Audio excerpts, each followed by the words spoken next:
সভাপতি প্রধান উপদেষ্টা ডক্টর মোহাম্মদ ইউনূস সহ উপদেষ্টা পরিষদের সদস্যরা। শোক জানিয়েছেন বিএনপি মহাসচিব মির্জা ফখরুল ইসলাম আলমগীর।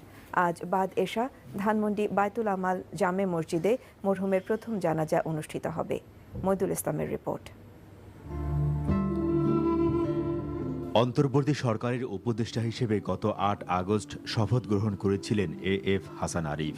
দায়িত্ব দেওয়া হয়েছিল স্থানীয় সরকার, পল্লী উন্নয়ন ও সমবায় মন্ত্রণালয় এবং ভূমি মন্ত্রণালয়ে। পরে তাকে দায়িত্ব দেওয়া হয় ভূমি মন্ত্রণালয় সহ বেসামরিক বিমান পরিবহন ও পর্যটন মন্ত্রণালয়ে।